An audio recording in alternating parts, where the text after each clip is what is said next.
इयत्ता तिसरी विषय गणित आज आपण अभ्यासणार आहोत.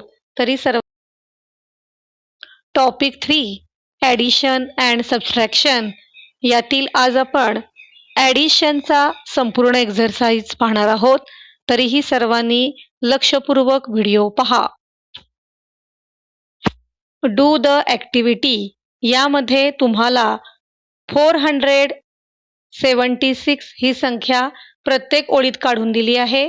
त्यामध्ये तुम्हाला ॲडिशन करत जायची आहे. ती पूर्ण करून दिली आहे.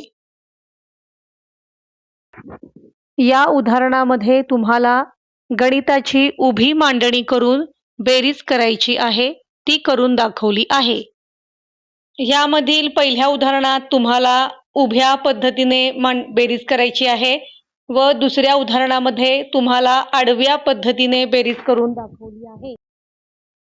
ह्या प्रश्नामध्ये तुम्हाला दिलेल्या अंकात मध्ये मोठ्यात मोठी संख्या व लहानात लहान संख्या तयार करून त्यांची बेरीज करायची आहे.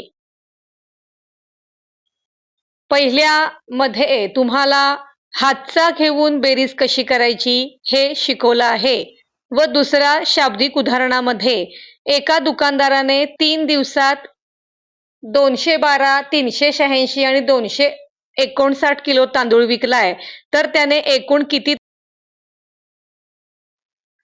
हातचा देऊन करायची आणखी काही उदाहरणे सोडवून दिली आहेत.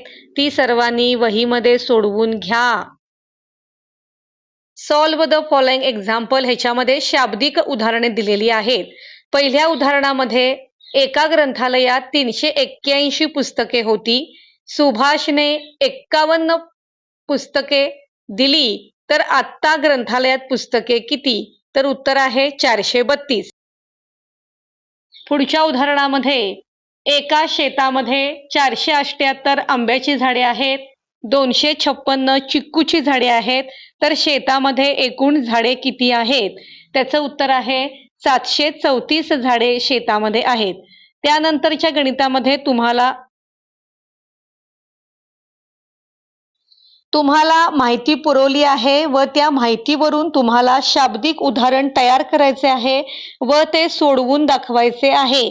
अशा प्रकारची उदाहरणे तयार करून सोडवताना त्याचे उत्तर देखील तुम्हाला शाब्दिकमध्येच लिहा. अशाच प्रकारची 3 उदाहरणे शाब्दिक उदाहरणे तयार करून सोडवून दाखवायची आहेत.